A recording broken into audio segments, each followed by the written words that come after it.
आकाशवाणी मध्य प्रदेश से प्रस्तुत हैं प्रादेशिक समाचार।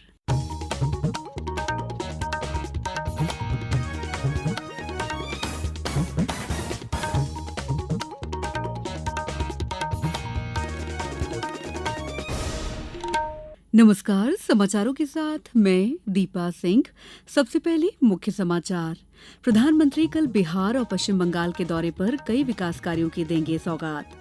ऑनलाइन गेमिंग विधेयक संसद से हुआ पारित। केंद्रीय मंत्री अश्विनी वैष्णव ने कहा, मनी गेमिंग से मिलेगी मुक्ति।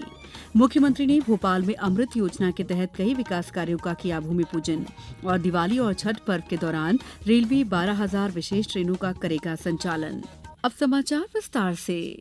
प्रधानमंत्री नरेंद्र मोदी कल बिहार और पश्चिम बंगाल के दौरे पर रहेंगे। इस यात्रा के दौरान प्रधानमंत्री बिहार के गया में लगभग 13,000 करोड़ रुपए की कई विकास परियोजनाओं का शिलान्यास और उद्घाटन करेंगे। श्री मोदी गंगा नदी पर औटा सिमरिया पुल परियोजना का भी उद्घाटन करेंगे, जिसमें उत्तर और दक्षिण बिहार के बीच संपर्क बढ़ेगा।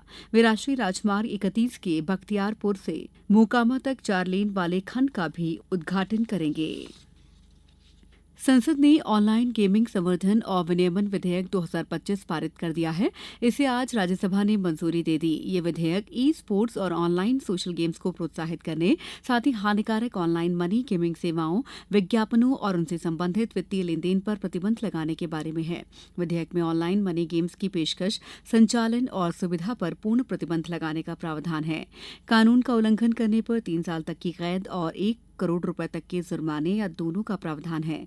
इलेक्ट्रॉनिक्स और सूचना प्रौद्योगिकी मंत्री अश्विनी वैष्णव ने कहा है कि ऑनलाइन मनी गेमिंग के कारण कई परिवारों को आर्थिक तंगी का सामना करना पड़ा है।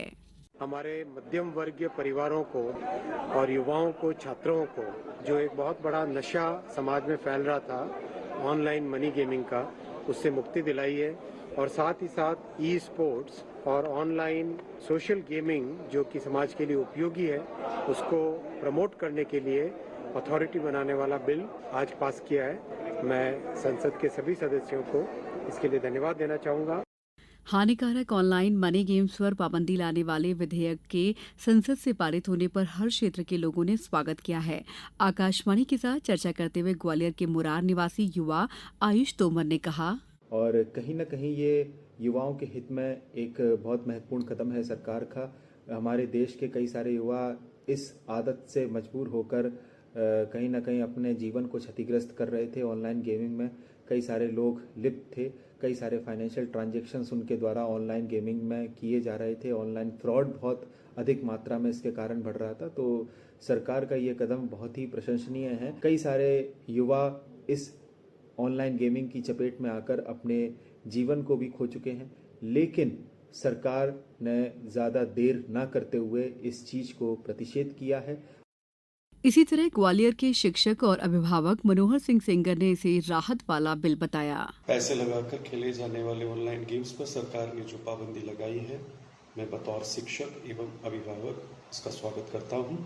ऐसे गेम्स शारीरिक एवं मानसिक स्वास्थ्य को बहुत नुकसान पहुँचाते हैं और आर्थिक दृष्टि से भी ये बिल्कुल ठीक नहीं है। इसका प्रभाव कई लोगों के जीवन पर सकारात्मक रूप से पड़ेगा।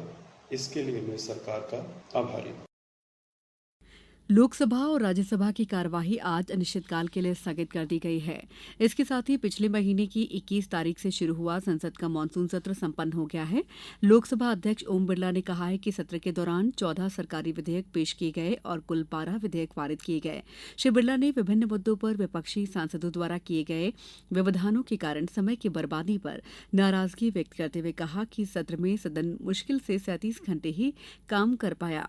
राज्यसभा में विपक्ष के हंगामे के बीच आज संविधान 130वां संशोधन विधेयक 2025, केंद्र शासित प्रदेशों की सरकार संशोधन विधेयक 2025 और जम्मू कश्मीर पुनर्गठन संशोधन विधेयक 2025 को राज्यसभा द्वारा आगे की जांच के लिए संसद की एक संयुक्त समिति को भेज दिया गया है।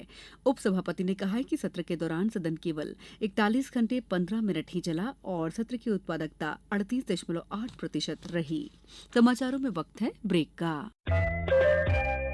ये समाचार आप आकाशवाणी मध्य प्रदेश से सुन रहे हैं। ये समाचार बुलेटिन YouTube पर Madhya Pradesh news All India Radio channel पर और Facebook साथ ही X प्लेटफॉर्म पर AIR न्यूज भोपाल पर सुने जा सकते हैं। इसके अलावा आप हमारी वेबसाइट newsonair.gov.in पर अथवा न्यूज ऑन AIR ऐप पर भी समाचार सुन सकते हैं।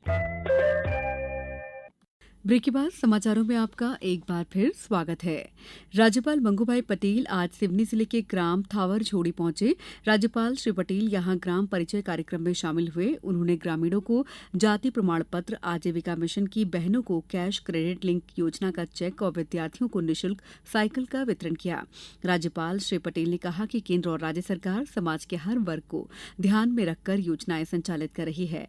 आयुष्मान भारत योजना ने गरीब परिवारों को स्वास्थ्य संबंधी गंभीर चिंताओं से मुक्ति प्रदान की है। उन्होंने कहा कि प्रधानमंत्री उज्ज्वला योजना ने महिलाओं को धुएं से मुक्ति दिलाई है। आजीविका मिशन से जुड़ी बहनें आर्थिक स्वावलंबन का अभूतपूर्व उदाहरण प्रस्तुत कर रही हैं। भोपाल में आज मुख्यमंत्री डॉक्टर मोहन यादव ने नगर निगम द्वारा अमृत योजना 2.0 के तहत 582 करोड़ से अधिक रुपए के कार्यों का भूमि पूजन किया। मुख्यमंत्री डॉक्टर यादव ने 55 कर्मचारियों को नियुक्ति पत्र प्रदान किए। मुख्यमंत्री ने स्वच्छ सर्वेक्षण में भोपाल को दूसरा स्थान प्राप्त होने पर नगर निगम के स्वच्छता कर्मियों को सम्मानित किया। उन्होंने कहा कि भोपाल का अतीत का गौरव फिर लौटेगा। जल्द शहर के बड़े तालाब में डल झील की तर्ज पर पर्यटकों को शिकारों की सौगात दी जाएगी। उन्होंने कहा कि अमृत 2.0 के तहत जिन विकास कार्यों के लिए भूमि पूजन किया है उससे शहर की तस्वीर बदलेगी।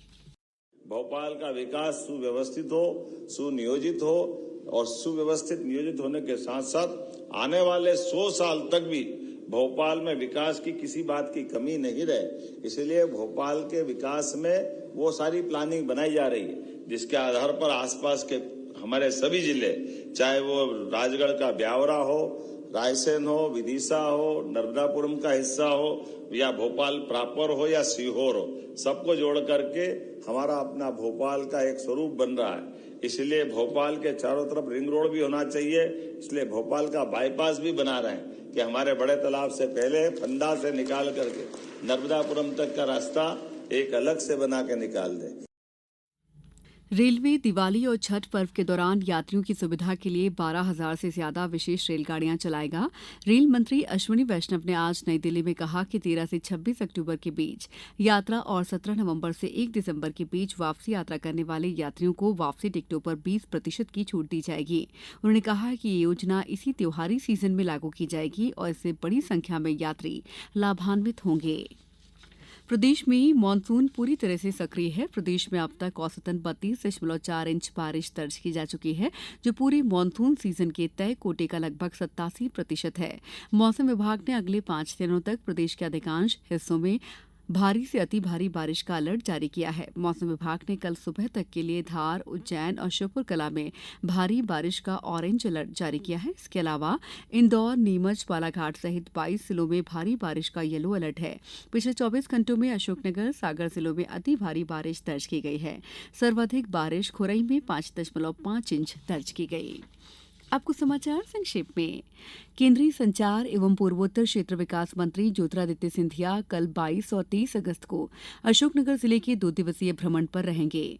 मध्य प्रदेश की समृद्ध सांस्कृतिक परंपरा को राष्ट्रीय पटल पर प्रदर्शित करने के उद्देश्य से सुरमई सांस्कृतिक संध्या की तृतीय प्रस्तुति कल मध्य प्रदेश भवन नई दिल्ली में होगी। कार्यक्रम में सुप्रसिद्ध नृत्यांगना लता सिंह मुंशी द्वारा भरतनाट्यम प्रस्तुत किया जाएगा। मध्य प्रदेश राज्य ग्रामीण आजीविका मिशन के अंतर्गत स्वसहायता समूहों का 2 दिवसीय आजीविका फ्रेश मेला भोपाल हाट में 23 और 24 अगस्त को आयोजित किया जा रहा है।